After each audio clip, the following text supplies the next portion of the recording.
Saw friends, welcome back. It's me, Matt. Welcome to my channel, Hobby Vomit. And this is the first, what we are going to be calling the Weekly Retch. Doesn't that just roll off the tongue? Weekly Retch. This is going to just be a wrap-up video. This is that weekly video I was talking about where I just want to do a recap of what I played, what I watched, and what I read the week before. So, right to it. We're going to start with movies because I didn't watch one single movie last week. So, easy peasy, baby. Now we're moving on. Books. All right. I've got my notes over to the side. So if I'm looking to the side, that's what I'm doing. So, my partner's name is Bree. So when we read a book together, so we read books a couple of different ways. So we'll both listen to an audiobook together. So that's one of these books. And then I'll actually read to her out loud while she paints. And we call that breeding. Yes, we do. So the book that we are currently listening to on audiobook, because I've been sick kind of the last week, so we haven't been breeding, is Dungeon Crawler Carl. So this is a fun little, I don't know if they're considering it a progression fantasy or a lit RPG. It's basically like you're kind of reading a Dungeons and Dragons in a book form. He levels up, he gets new abilities and stats and so on, but it's pretty funny. It's got really kind of dumb humor, but it works. The audiobook narrator is great. I've actually listened to this one before, so this is my second listen and her first listen, so I'm kind of half listening and she's listening a little more intently, but yeah, it's good. It's not blowing me away, and it didn't the first time either, but I think it's a good ground floor. The humor is good. The characters are pretty good. Definitely a unique world building, so I'm excited to see where it goes. So we're wrapping that up. We're a couple hours away from finishing that. For my own audiobook, I'm listening to The Engineer, which is the second book in the Last Horizon series. I finished the first book last year and really was surprised at how much I enjoyed it. It's kind of like superheroes in space, but with wizards and fantasy. It's just fun, honestly. It's by Will White, so pretty good humor as well. It's kind of right now. I'm in the early stages, but I'm liking where it's going. So fun. I just put that on while I do something mindless, like play a video game or something. Because I like to be reading a book kind of in every different format. It just helps me read more books, but not having to mix and match. So my Kindle book right now, which I read in bed to try and wind down, is called Murder at Spindle Manor. I think this is a self-published book, and man, I'm liking this way more than I thought I would. It's basically Clue and Knives Out, but in a fantasy world. And, it's always just like Knives Out and Clue. Something about murder mysteries. They got like just a great cast. Every character is a little cartoonish, but it works for that genre. It's a little over the top, but yeah, it's fun. They're in a manor, and basically there's this, I think it's called a doppelworm or some creature that is imitating someone else, and so your main character is trying to figure that out. So I'm enjoying that quite a bit. The book that we are reading currently is Best Served Cold by Joe Abercrombie. It's the first of the standalone books in the First World. I think technically it does come after the first, sorry, not the First World, the First Law. It does come after the First Law trilogy. You don't have to read the First Law trilogy first, but it does have some spoilers as to kind of what happened in that trilogy. But, this was pitched to me as Fantasy Kill Bill, and that's exactly what it is. It's Fantasy Kill Bill. Great revenge tale. We're about a third of the way through it and absolutely loving it. I love Joe Abercrombie's writing. He writes characters really, really well, and he's very funny as well. So I'm very excited to continue on with that. And then the last book I've been reading, I've been doing the read-along with Nikhil over at Shelf Esteem for Malazan. So we are reading the first book, Gardens of the Moon. I'm just about to wrap that up, and I absolutely love it. If you like epic, and it's as epic as it gets. It truly feels like the conclusion of a 10-book series. Like, that's how epic it is, but it's the first book. And yes, there are a ton of POVs, and they're long chapters. There's a lot to keep track of. Yes, 100%. But I think if you just read with intent and you're okay with pausing and kind of flipping to the glossary, I mean, that's what I did with Game of Thrones. And I think a lot of people that didn't watch the show to have that reference, same deal. There's a ton of characters in the first book of Game of Thrones, and I found myself in the glossary often. But that doesn't bother me. Same with the map. I love looking at the map and figuring out, all right, this person's here, they're traveling here, and then the glossary, like this person's related to this person. So if you don't mind that, I think Gardens of the Moon is extremely rewarding. It reads like a film. There's a ton of it's very cinematic, great character work. It's just he doesn't hold your hand. So if you need the hand holding, it might not be for you, but I think it's worth it. And apparently this is the worst of the 10, so I think I'm in for a treat. So those are the 5 books that I read or have been reading as of last week. And now it's a board game. So board games, this was a big weekend for board games. I had a couple friends in town. We had a little mini board game marathon. And so, yeah, I'm going to talk about the games we played. So we played 8 games over basically a day and a half. So we did good. So the first game we played was Joyride. Joyride is a racing game, but it's not like Heat. It's more like a Demolition Derby or a Mario Kart. And I really, really, really like it. It's actually replacing Heat for me. It basically, yeah, I mean, it's not a traditional lap. There's just checkpoints, and you just have to pass that checkpoint. You can go through it backwards. You can loop around and come through it. It doesn't matter how you pass it. You just have to go through checkpoint 1 before you go through checkpoint 2. So that already opens up the map a ton. It's just kind of like a big arena. And then on top of that, they really incorporated very cool ways to show how when you run into each other. It's not like a crash. You like push each other. And it's super fun. And then items on top of that. We play with a couple of simple items, but like a rocket, you can just fire until it hits somebody that will damage them. Or you could leave an oil slick, and that helps you. It can help or hurt you, really. You can use it to your advantage to help you turn quicker. But very simple system with you're just rolling some dice. You're moving, then you're rolling some dice and moving again. There's a little bit more to it than that with the items. But, man, super fun game. There's a ton more too. We played very vanilla. Every car has its own asymmetrical abilities. We didn't play with those. And then there's crazy maps. You can just build your own map with a bunch of items and ramps and everything. But we played pretty vanilla. Still really enjoyed it. Excited to play again. Okay, second game I played was a late night 2-player game of Beacon Patrol with the expansion. So Beacon Patrol is kind of like a tile laying game. It's a cooperative tile laying game. Extremely low stakes. You're kind of just putting out a tile and exploring this land, or I guess ocean. And we played with the expansion, which was very fun. You kind of get an asymmetrical ability, and that also tells you which little mini module to incorporate. And at the end, whenever you're done putting all the tiles out, you count your score. And that's it. But it was the perfect 30-minute chiller. I really liked the expansion. I don't think I'd ever play without it again.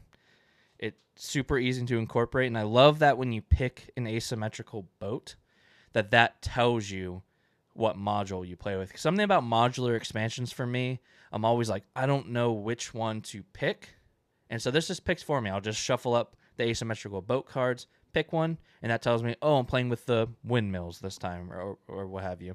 So really enjoyed that as well. Next game we played was a revisit for me to the Harry Potter Hogwarts Battle deck building game. Now, I haven't played this game in 10 years, which is pretty wild. And my buddy brought it, and we just wanted something super chill to play late night on the first night. They'd driven for 8 hours, so they wanted to chill. And I hadn't played in a while, and I think he retaught me in about 35 seconds, and it was super fun, I haven't played in a while.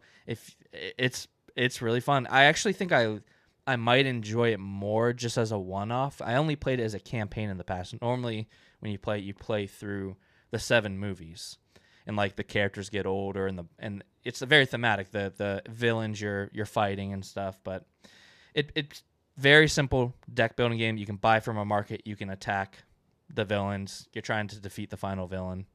But really fun. Perfect for what we were trying to do. So Harry Potter Hogwarts battle, that was fun. Then the star of the weekend, I think, for probably all of us, was Dead Cells. So Dead Cells is a video game, a roguelite or a roguelite. I can't remember which. I think it's a light. I don't know. Doesn't matter. One of those. And basically you're just going through and trying to defeat enemies. You get new weapons. You go as far as you can, then you die. You spend a currency to unlock or upgrade things for your next run, and rinse and repeat. So, as some of you may know, they did Slay the Spire board game, and that worked really well. A lot better than a lot of people were expecting. And I can say this does too. Weirdly enough, they absolutely nailed the gameplay of this. It's a little different from Slay in the sense of Slay the Spire, you're trying to make it all the way to the end, defeat all the bosses. And so that can usually mean like a 3-hour game. It's a long game. Where Dead Cells, there are stopping points. You know, be that you die or you reach a boss and beat that boss, there are still hard stopping points, which I really like, because I think I'd rather play 2 1.5, an hour and a half sessions than a 3-hour session, which might be weird. That's just something about once I hit that 3-hour mark, I gotta be, I don't know. My brain turns off a little bit sometimes. So I do like that.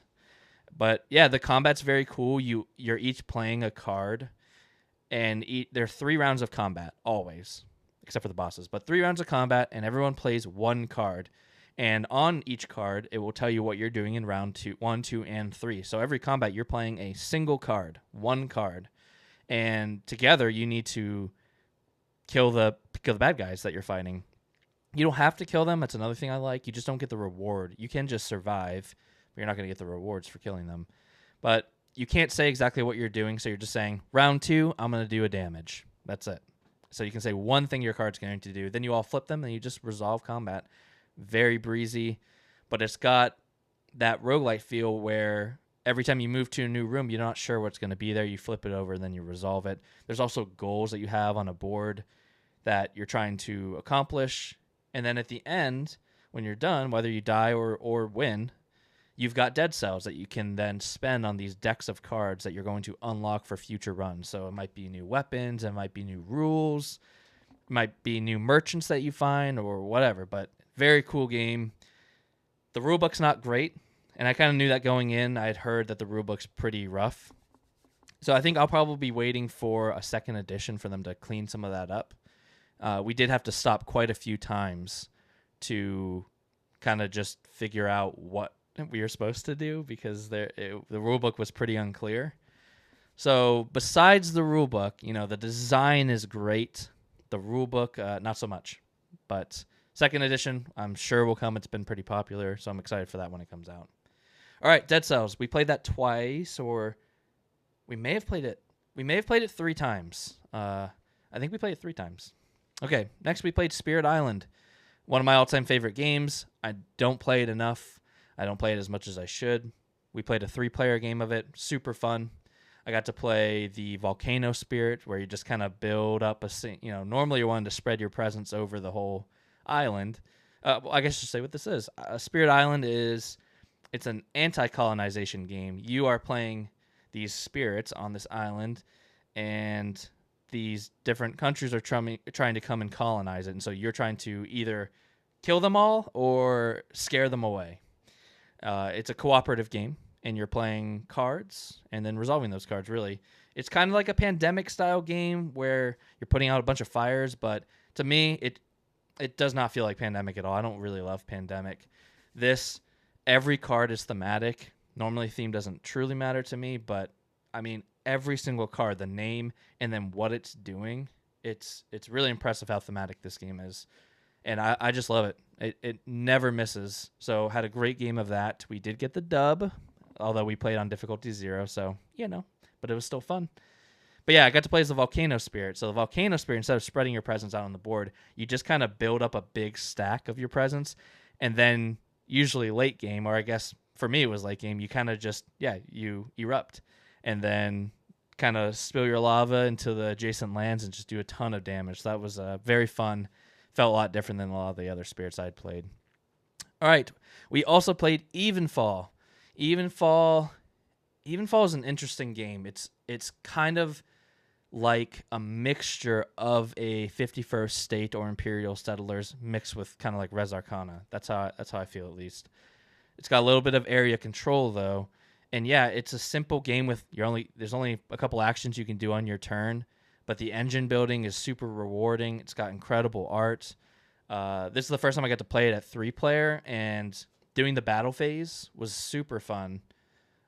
Very competitive, and yeah, had a great game of Evenfall. We also played Dwarf Romantic, the board game. This is also based off of a video game.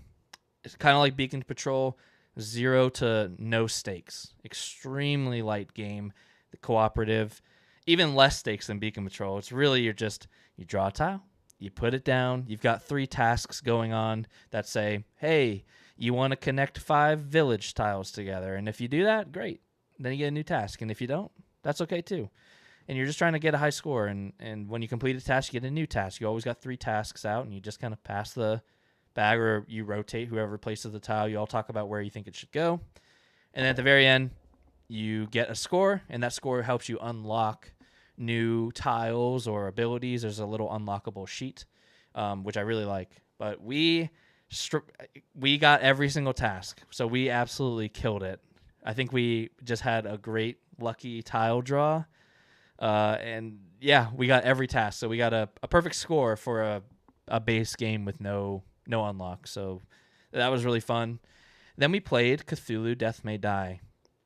I love Cthulhu Death May Die. It's my favorite like beer and pretzels or popcorn style game. Once you've played it, I mean, the rules are so easy to remember, but there's so much depth to it. So many scenarios. It's a cooperative game. It's set in the Cthulhu mythos. And so you are playing as investigators trying to stop the cultist ritual from summoning an Elder One. Now, you don't have to play as Cthulhu. The base game comes with Cthulhu and Hastur. But the cool thing is there's different scenarios. So there's 6 scenarios in the base box and 2 Elder Ones in the base box. Now, what you do is you combine 1 scenario and 1 Elder God. And that creates your deck of bad cards. And it kind of tells you what your distribution of monsters are. So super replayable, especially as you get to the next season 2, and more content means more replayability because you can just mix and match everything. But the things I love about this game are, 1, super easy to play. You're just moving, fighting, and that's pretty much it. There's a little bit more depth to it, but I also really like, this is it might be the only Cthulhu Mythos style game where it doesn't feel like I'm banging my head against the wall because it's so hard. Like, I get that. That's why that's a thing. It's supposed to be hard. You're trying to fight Cthulhu, and that's hard. But this one, as you can die just in a normal way from health, but you also are, throughout the game, you're going more and more insane, which is normal for the Cthulhu Mythos games. But the thing I love about this game is as you get more and more insane, you actually get to level up. So you get stronger. The more insane you are, the stronger you are. So you get to unlock all these things. So you start the game normally when you're attacking, you're rolling like 3 basic dice. By the end, you might be rolling 9 or 10, and you feel really strong.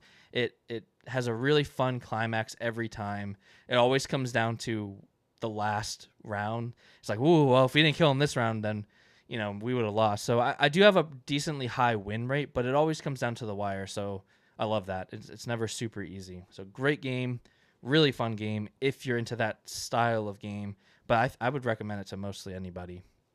Okay, after my buddies left, I did play a game of Unstoppable. So this is a new solo deck building roguelite game by John D. Clare. So he just did the new Mistborn game, but he's mostly known for his card, I think he calls it card crafting system, where he's got a card in a sleeve, but then you add more cards to that sleeve, so more things are revealed and the card gets better and better.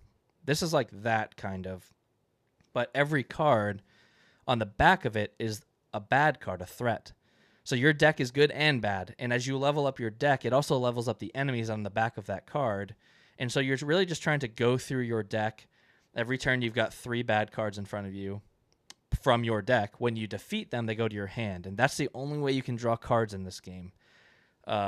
besides in the beginning of every turn, you get a new card from a market. So it's really interesting trying to find that balance. I got absolutely clapped on both of my attempts. So I'm going to try again. It's very difficult to find that balance. I think that it's an interesting game where a lot of times with deck builders, it's like play your hand, do everything you can because you have to discard your cards. Where here, I think it will probably reward you more for holding situationally, which I'm not good at. I don't have self-control. So I'm like, I want to play all my cards, and I start the next turn. I'm like, I have one card in hand. And I can't do anything. So yeah, I got clapped, but really cool system, and I would like to try it some more. So that is what I watched, read, and played last week. So let's talk about next week. This one's I'm obviously doing it's Wednesday, so I'm doing this a little bit late. I'm going to try and do next week's Weekly Retch on Monday. So it actually is Monday to Sunday. Right? Monday to Sunday, baby. So technically anything I played or read on Monday or Tuesday of this week I didn't include in this video because I'm going to include it in the next week's video. Spoiler, I finished Malazan. So we'll talk about that next week. But next week, or this week I should say, what I'm going to watch. So we are starting our movie club where we're going to try and watch a movie maybe every week is my hope. So this week's is The Hateful Eight by Quentin Tarantino. I love this movie, but it's been a while since I've watched it. So I'm very excited to rewatch that. As far as books, I'm going to continue all of those books, except for, as I said, Malazan. I did finish that today, so that will be on next week's. But I think I'm going to try and finish up Murder at Spindle Manor and then maybe start The Fall by Ryan Cahill, which is The Bound and the Broken.